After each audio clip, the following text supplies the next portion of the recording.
وبركاته. الحمد لله رب العالمين، والعاقبة للمتقين ولا عدوان إلا على الظالمين، وأشهد أن لا إله إلا الله ولي الصالحين، وأشهد أن سيدنا محمدًا خاتم الأنبياء وإمام المرسلين، وأشهد بأنه بلغ الرسالة وأدى الأمانة ونصح الأمة ومحى الظلمة وكشف الغمة، وجاهد في الله حق جهاده حتى أتاه اليقين. فجزى الله سيدنا محمدًا خير ما جزى به نبيًا عن أمته ورسولًا عن قومه. اللهم صل وسلم وبارك على هذا النبي الأمين وعلى آله وصحابته ذوي الشرف العظيم. أما بعد، فيا أيها الناس، أوصيكم وإياي بتقوى الله.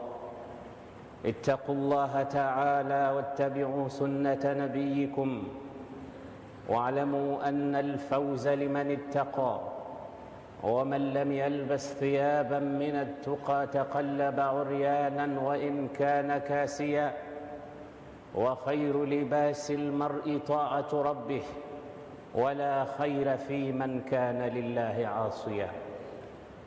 أي ndugu Waislamu, baada ya kumshukuru Allah jalla jalaluhu na kumtakia rehma na amani Bwana Mtume Muhammad sallallahu alayhi wasallam, na wausia pamoja na kuihusia nafsi yangu kumcha Mwenyezi Mungu jalla jalaluhu na kufuata mwendo na sunna za Bwana Mtume Muhammad sallallahu alayhi wasallam, kwani hawajapatapo waja wa Allah kuhusiana jambo kubwa kama kuhusiana kumcha na kumwabudu Allah.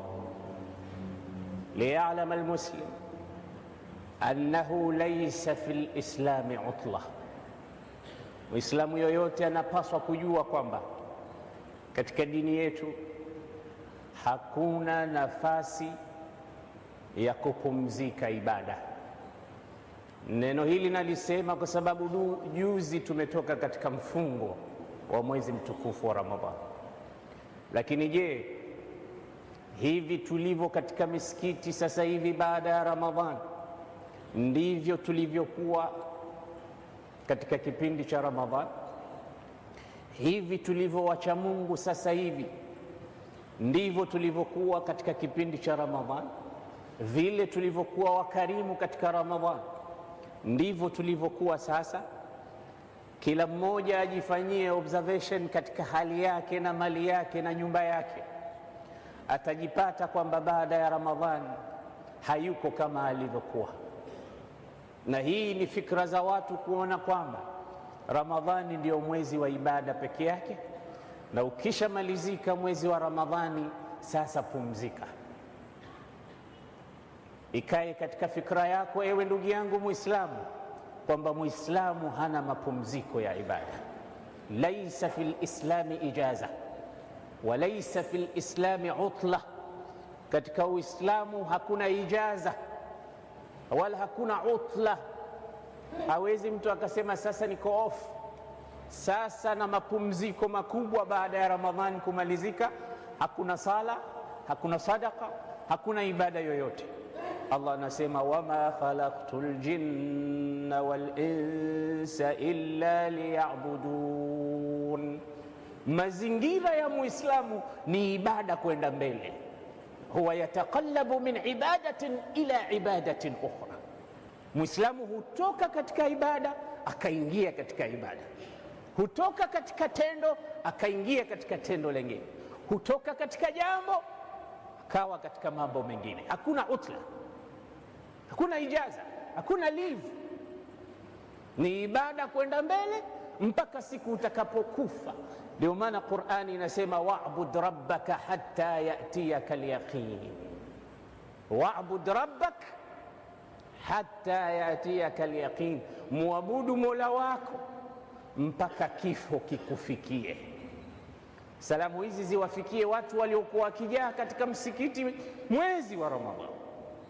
wakifurika mpaka kukaribia katika vyoo kusali salatul jamaa, wakisimama qiyamul layl, wakialika watu kuja kula iftari katika majumba yao. Lakini inqata'a kullu dhalika binqita'i Ramadan, yote hayo yakamalizika kwa kumalizika Ramadhan. Ndio maana katika majlis ambayo hudhuri ilikuwa kubwa ya masahaba, Sayyiduna Abu Bakr alipowaona Waislamu wamepata fadhaiko kwa kifo cha Mtume, wengine wamechanganyikiwa wasijue wasemeje, wengine wanakamatwa mikono kama watoto wadogo, wanapelekwa huku wakirudishwa huku, Abu Bakri alisema neno kubwa, akawaambia Waislamu, ala man kana ya'budu Muhammadan fa inna Muhammadan qad mat, yeyote aliyekuwa akimwabudu Muhammad atambue kwamba Muhammad amekufa. Kama mtu alikuwa akisali hapa msikitini kwa sababu Mtume yupo, basi Mtume kishakufa, kama hatokuja tena kusali tutajua ibada yake akimwabudu Muhammad.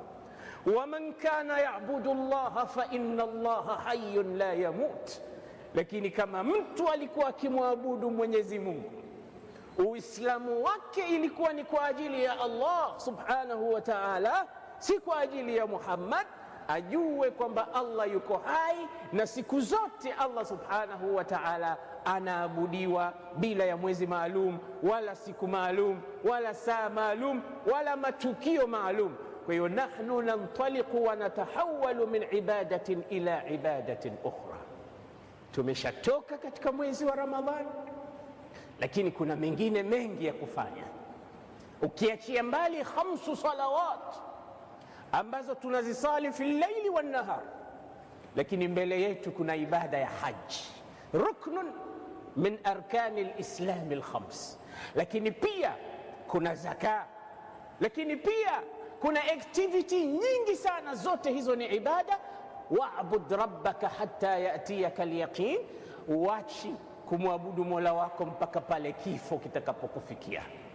Watukufu wa Islamu, siku 3 zilizopita ulimwengu wa Kiislamu katika nchi ya Tanzania imepata msiba mwingine wa kuondokewa na mmoja miongoni mwa vigogo vya mashekhi wakubwa katika mji wa Dar es Salaam, Sheikh Khamis ibn Said ibn Khalfan rahimahullahu ta'ala rahmatan wasi'a. Shekhe huyu ni mmoja katika watu waliokunywa katika kisima cha elimu cha fadilatu Sheikh al-Allama Suleiman al-Alawi, mmoja katika wanazuoni wakubwa wa nchi ya Zanzibar. Sheikh Khamis, Mwenyezi Mungu amrehemu, ameasis madrasa Ihya iliyo Dar es Salaam Mtoni na zilizopo kule Kilwa, Masoko na Kisiwani, ambazo zinafanya vizuri sana katika kuwa educate watoto wa Kiislamu kufahamu dini yao. Na mimi kutoka katika mimbari hii tukufu sikuweza kuliacha jambo hili likapita bila kutanabahisha umma wa Kiislamu kwamba kufa kwa mwanachuoni si sawa na kufa kwa mtu yoyote mwingine,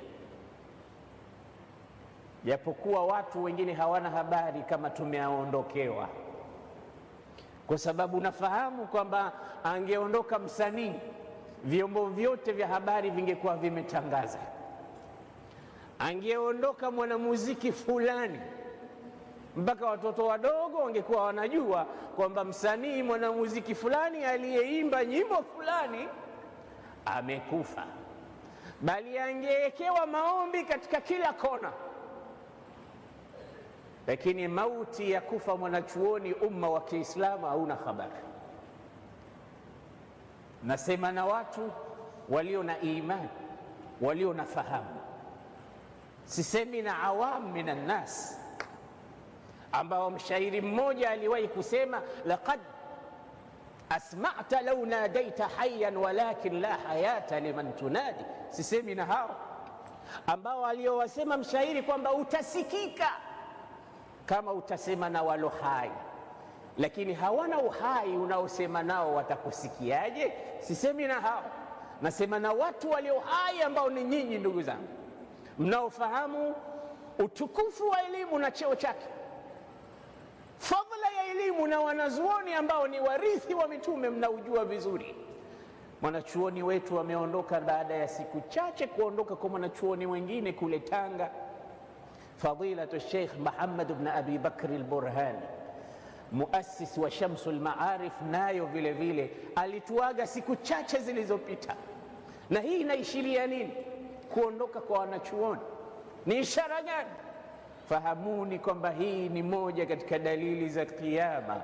Bwana Mtume sallallahu alayhi wasallam alisema katika hadithi, min ashrati saati an yuqbada alilm, miongoni mwa alama za kiyama ni elimu kuchukuliwa, ni elimu kufutika, ni elimu kunyanyuliwa na kurufaishwa.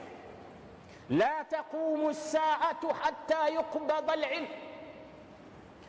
wa takthuru alzalazil wa tatakarabu alzaman, hakitosimama kiyama mpaka elimu itakapofutwa na mitetemeko huku na kule itokee, na pia zama kukaribiana. Hizi zote ni katika ashratu saa ambazo tunaziona. Zipo ashratu saa 10 alizozizungumza Mtume, hizi ni ashratu saati al-kubra, alama za kiyama kubwa kubwa hatujaziona, lakini nazo haziko mbali kwa sababu zinatanguliwa na alama za kiyama ndogo ndogo. Ashratu saati al-kubra, ewe Muislamu, unapaswa uzifahamu ni zipi, na mimi nitakutajia baadhi ya hizo alama za saa kubra. Mtume anasema hakitosimama kiyama isipokuwa mtaona alama 10 za kiyama. Miongoni mwa hizo alama 10, ad-dukhan, ni moshi utaenea ulimwengu mzima na kutanda, kama vile unavyoona dhibaba au ukungu wakati wa alfajiri umeanaa katika baadhi ya nchi fulani mpaka gari zikashindwa kwenda, basi utakuja moshi katika ardhi hii, utatawala katika ulimwengu alioumba Allah jalla jalaluhu. Hizi ni katika alama kubwa kubwa, dukhan.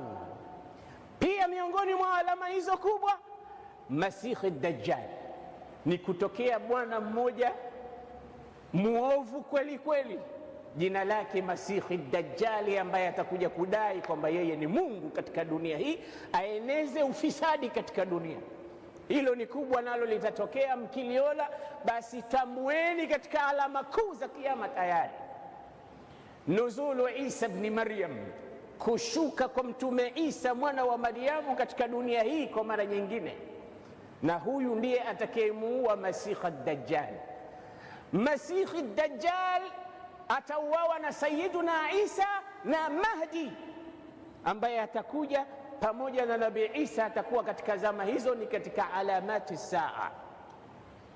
Vile vile adaba, kutatokezea kiumbe dudu fulani linalotambaa, mnyama fulani.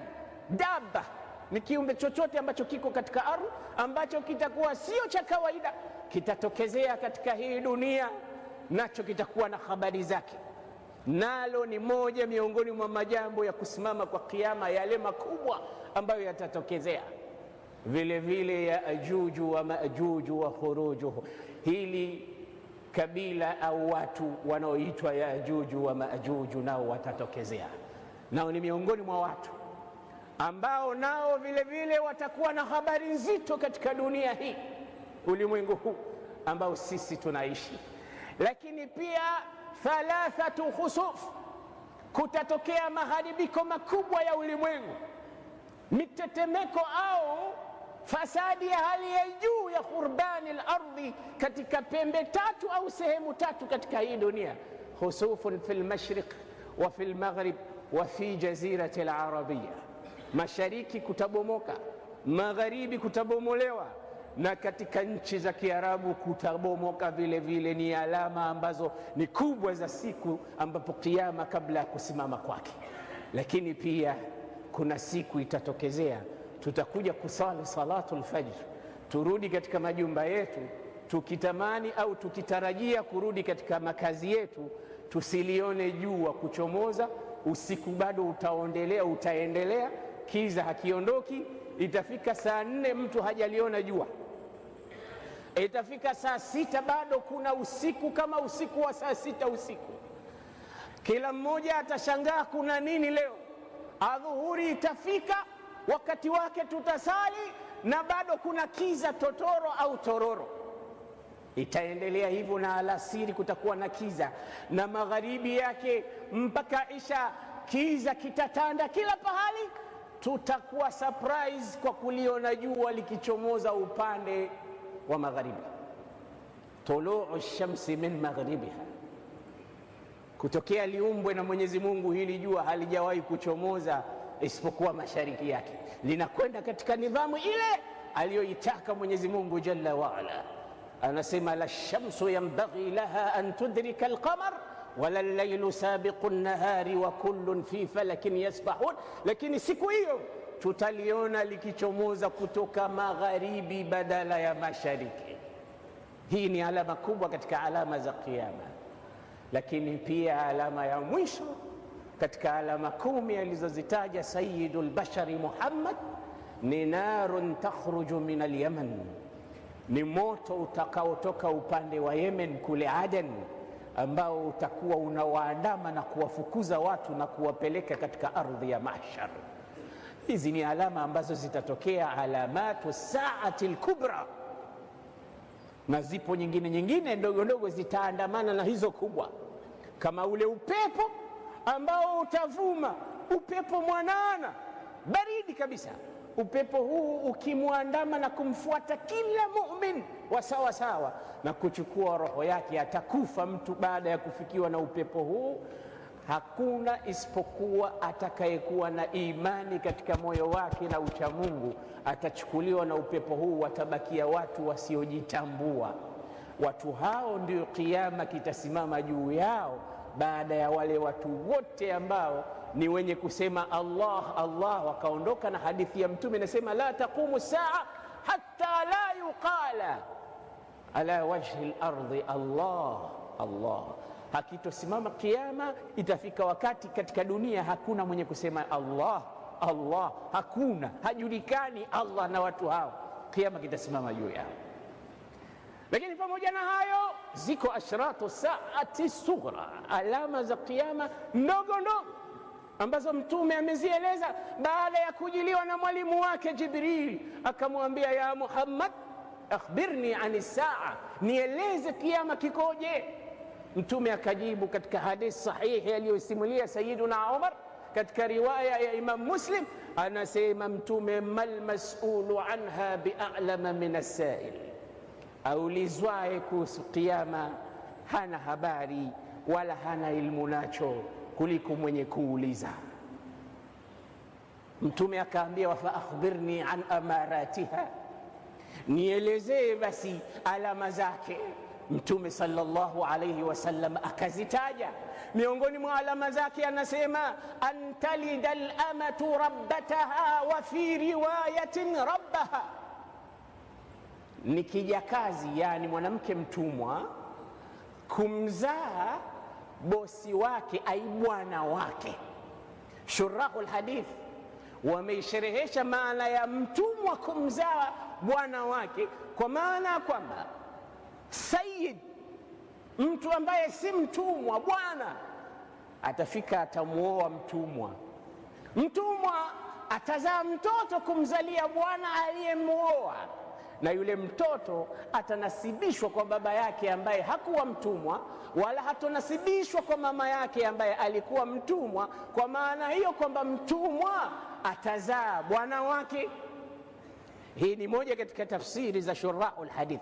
Lakini sikiliza tafsiri nyingine ya Imam Ibn Hajar al-Asqalani, anasema antalida al-amatu rabbataha, maana yake ni akina mama kuwazaa walezi wao, kwa maana ya kwamba takthuru uququl walidain min alawlad, tabia chafu za watoto zitakithiri kabla ya kiyama kwa wazazi wao waliowazaa. Itafika pahali almurabba huwa almurabbi, mwenye kulelewa yeye ndo atakuwa mlezi, kwa maana kwamba namna mtoto atakavyomtreat mama yake aliyomzaa, utasema mtoto ndio mama na mama ndio mtoto.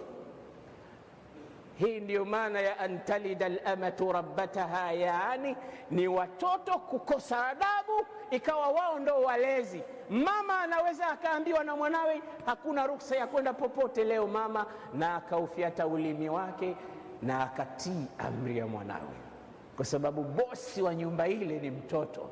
Yeye ndo afanyaye kazi, na yeye ndo aletaye mshahara, na yeye ndo aletaye chakula, na yeye ndo anaelenga masarufu ya nyumba ile, ndo yeye. Kwa hiyo heshima zote atakuwa anazipata kutoka kwa wazazi wake. Kwa hiyo yatahawalu almurabba ila almurabbi, mlelewa atakuwa yeye ndo mlezi, mama atakuwa mwana mama. Hizi ni ashratu saa ambazo mnakubaliana nami ndugu zangu kwamba ndizo zilizo katika majumba yetu. Mtume anazungumzia huko kwamba zitafika hizi, na tusizubiri, hizi zimefika, ndo alamatu saa sughra ambazo zimeonekana. Mtume alipoambiwa taja alama zake alitiririka akazitaja, na miongoni mwa hiyo alitaja sasa simfani min ahli an-nari lam arahuma, ziko aina mbili za watu wa motoni sijawahi kuziona, lakini zitakuja. Qaumun, watakuja watu maahum siyatun, watakuwa na viboko katika mikono yao, kaadhnabil baqari, kama mikia ya ng'ombe, yadribuna biha nnasi, watakuwa wanawachapa watu ovyo ovyo barabarani. Sadaqta ya Rasulullah, umenena kweli ewe mtume wa Allah. Unaweza ukapita barabarani ukapigwa usijue umefanya nini, napigiwa nini, imekuwaje.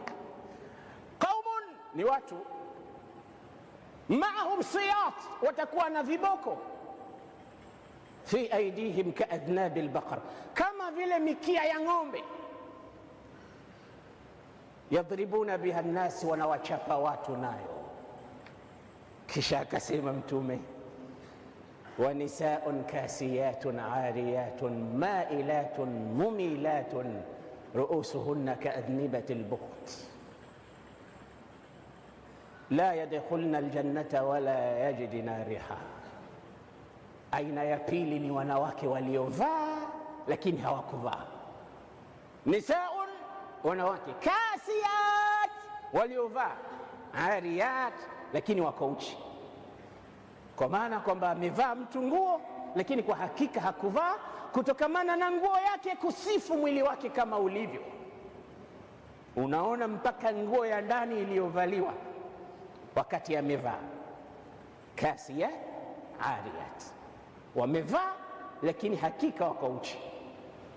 Mailat, wenye kwenda kwa mwendo wa maringo, na ikapambwa watu wakakaa wakawa wanawatizama, na pengine ikawa ni mashindano hasa, kila mmoja mwenye kwenda mwendo wa mbwembwe zaidi ndo aitwe Miss World, aambiwa na kwenda mwendo wa maringo. Hii mtume aliitaja itakuja kwa aina mbalimbali. Mailat, ambao wanakwenda kwa mwendo wa maringo, hata wakitembea huko barabarani wanakwenda mwendo kuattract wanaume na kuwavutia watu.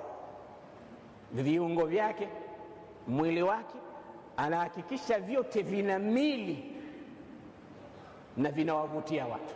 Mailat, mumilat, wanafanya hivyo wao na wanawafundisha wengine wafanye hivyo. Ruusuhunna kaasnimatil bukhti, vichwa vyao wanawake hao ni kama nundu za ngamia. Nundu za ngamia kwa namna zilivyotuna katika nywele zao. Mtume anazungumzia wanawake watakaovaa vilemba au fashion mbalimbali zitakazokuwa zinatumiwa katika vichwa vyao. nywele namna wanavyozifanya tasrihatun au tasriha za nywele. Tasrihi ya nywele inakwenda katika mambo ya uovu na uchafu. Ni mfano wa mvuvi anayepeleka ndoano au mshipi kukamata samaki. Kila kitu kinafanywa kwa sababu ya haram. Mailat ruusuhunna, hivyo vichwa namna vilivyotuna, kaasnami au kaasnimati lbukhti, ni kama mfano wa nundu za ngamia. La yadkhulna aljanna, Mtume anasema wanawake hao hawaingii peponi. Wala yajidina rihaha, wala hawatosikia, hawatoshumu harufu ya pepo. Wa inna rihaha la yujadu min masirati kadha wa kadha, kwani harufu ya pepo inashumiwa na kuvutwa kutoka katika masafa kadha wa kadha. Hizi ni katika ashratu saa ambazo kila mmoja wetu akitoka tu msikitini ataziona.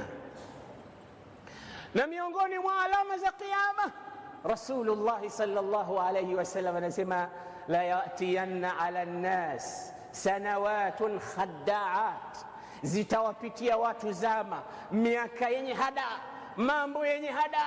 Yukadhabu fiha as-sadiq wa yusaddaqu fiha al-kadhib, ataaminiwa mwongo na atakadhibiwa mkweli.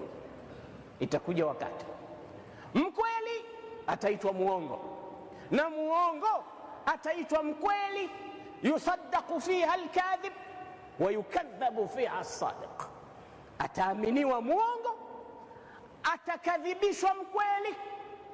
Wa yu'tamanu fiha al-khainu, na ataaminiwa mtu asiye amana, khaini.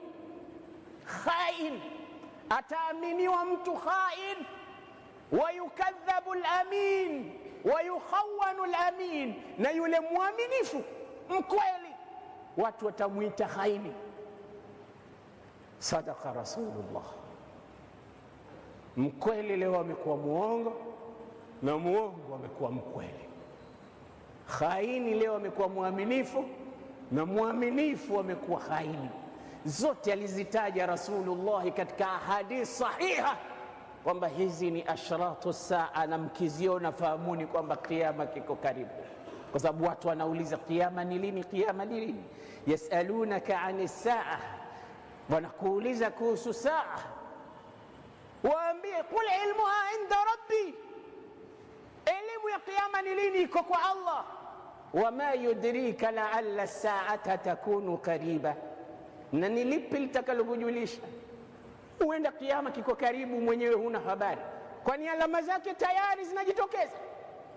Wakweli waongo na waongo wa kweli, makhaini waaminiwa na waaminiwa ni makhaini. Kisha angalia hadithi alivyoimalizia Bwana Mtume sallallahu alayhi wasallam, anasema wayatakallamu fiha ruwaibidha, watakaokuwa na sauti wakati huo ni ruwaibidha. Sikilizeni maana ya ruwaibidha.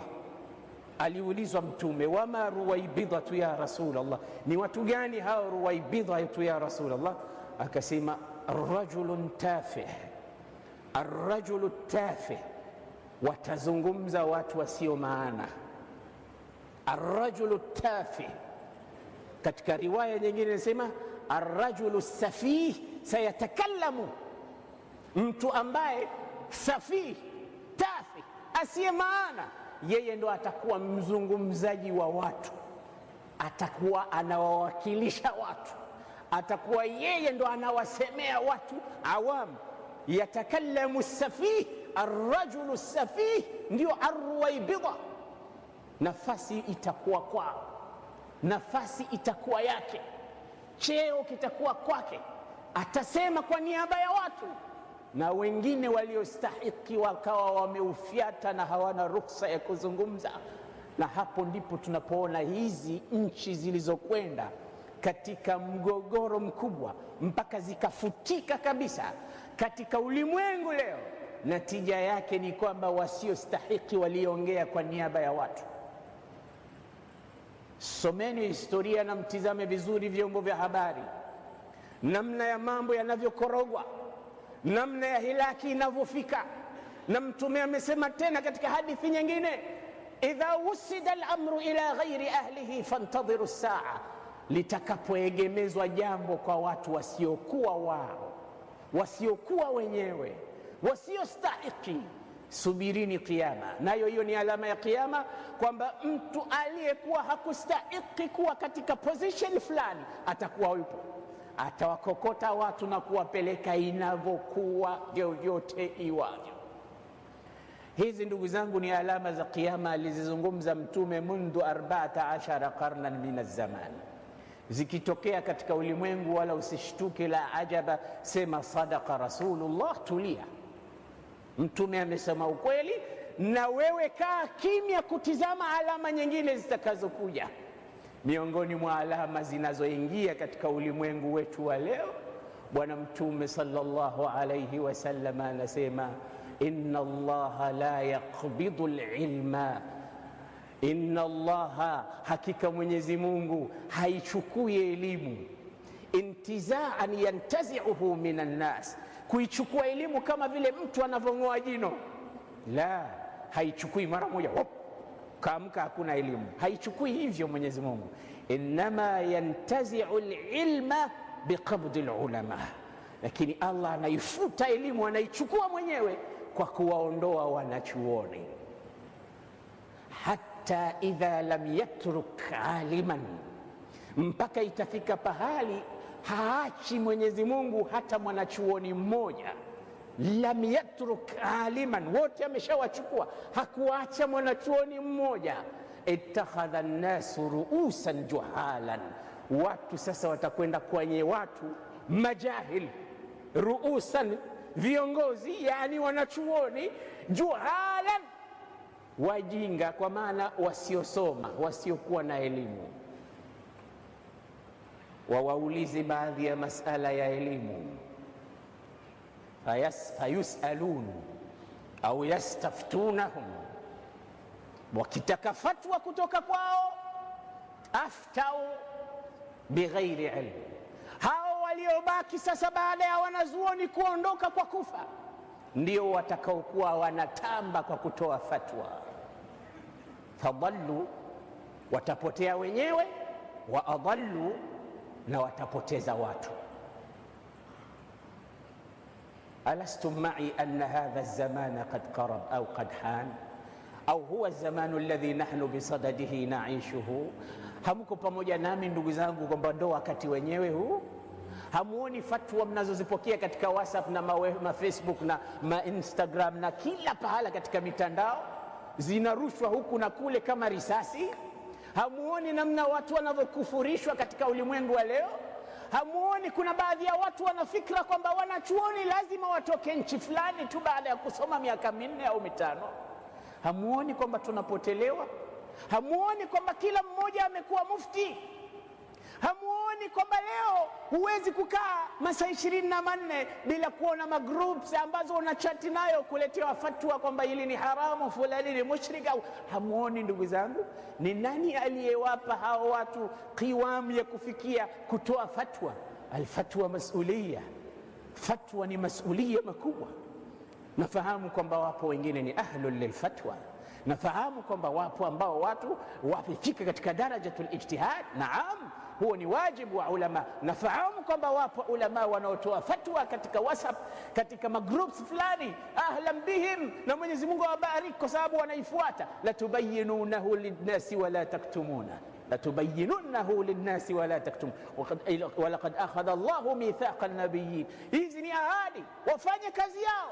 Lakini laysat alfatwa, fatwa sio kila ambaye, likulli man habba wa dab, kila mmoja tu ana haki ya kutoa fatwa, ana haki ya kuzungumzia sheria, ana haki ya kusema hiki ni halali au ni haramu. La, hayo ni mambo maalum ya watu maalum.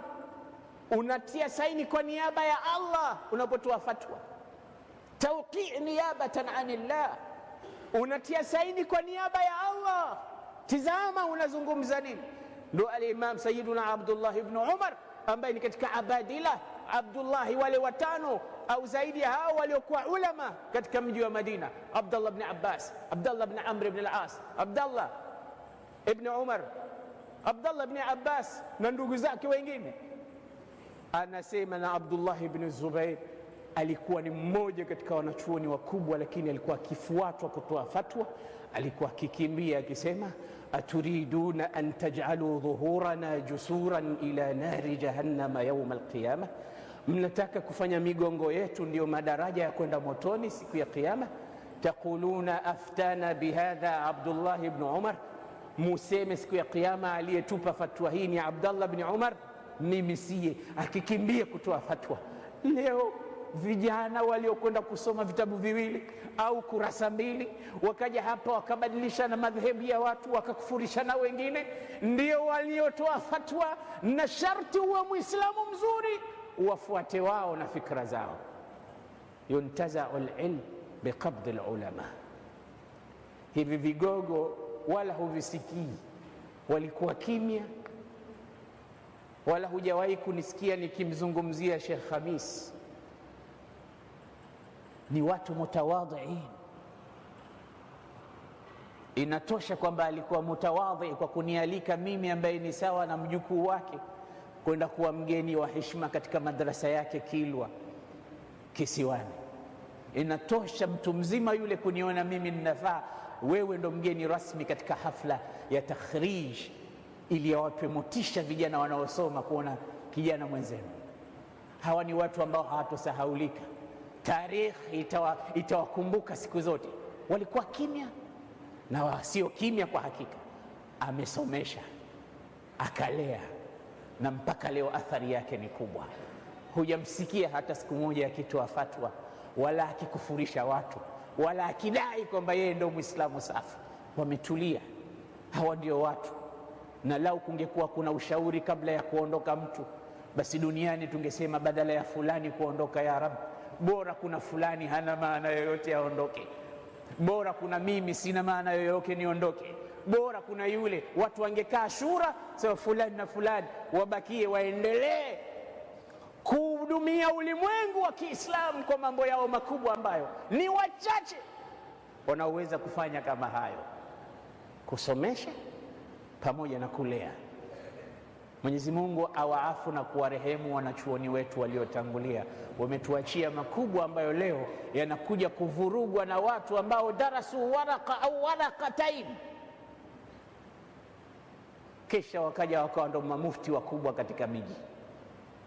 Na ingelikuwa wanafanya dawa ingekuwa haijambo, lakini kharabu albilad wa kaffaru an-nas. Na pepo iko katika mifuko yao, yuwaziuna liman shaa wa ma shaa.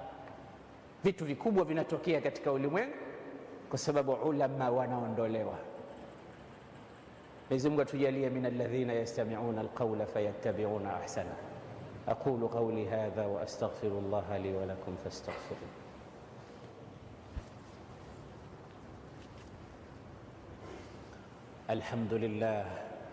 الحمد لله حمدا كثيرا كما أمر، وأشهد أن لا إله إلا الله وحده لا شريك له إرغاما لمن جحد به وكفر، وأشهد أن سيدنا محمدا عبده ورسوله سيد الخلائق والبشر. عباد الله، اتقوا الله تعالى من سماع اللغو وفضول الخبر، وانتهوا عما نهاكم عنه وزجر، واعلموا أن الله أمركم بأمر بدأ فيه بنفسه، وثنى بملائكته المسبحة بقدسه، وثلث بكم أيها المؤمنون من برية جنه وإنسه، فقال تعالى مخبرا وآمرا: إن الله وملائكته يصلون على النبي يا أيها الذين آمنوا صلوا عليه وسلموا تسليما. اللهم صل وسلم على النبي الرحمة وشفيع الأمة عدد ما أحاط به علمك وأحصاه كتابك وضمه، وعلى آله ومن نصره في كل مهمة، خصوصا منهم ذوي الأصل العريق، أمير المؤمنين سيدنا أبي بكر الصديق وعمر الفاروق وعثمان ذي النورين وعلي الحيدر، ورضي الله تعالى عن كل صحابة رسول الله أجمعين. اللهم أعز الإسلام والمسلمين وأذل الشرك والمشركين وانصر جيوش المسلمين. اللهم أعلِ بفضلك كلمتي الحق والدين. اللهم ربنا أرنا الحق حقا وارزقنا اتباعه، وأرنا الباطل باطلا وارزقنا اجتنابه، يا حي يا قيوم يا ذا الجلال والإكرام، يا بديع السماوات والأرض. ربنا هب لنا من أزواجنا وذرياتنا قرة أعين واجعلنا للمتقين إماما. اللهم اصلح ولاة المسلمين وخذ بأيديهم إلى ما فيه الخير والصواب. اللهم أعل بفضلك كلمتي الحق والدين. ربنا آتنا في الدنيا حسنة وفي الآخرة حسنة وقنا عذاب النار. واغفر للمؤمنين والمؤمنات والمسلمين والمسلمات الأحياء منهم والأموات. ربنا إنك قريب مجيب الدعوات يا قاضي الحاجات ويا كافي المهمات برحمتك يا أرحم الراحمين. عباد الله، إن الله يأمر بالعدل والإحسان وإيتاء ذي القربى وينهى عن الفحشاء والمنكر والبغي يعظكم لعلكم تذكرون. اذكروا الله العظيم الجليل يذكركم واشكروه على نعم يزدكم ولذكر الله تعالى أكبر.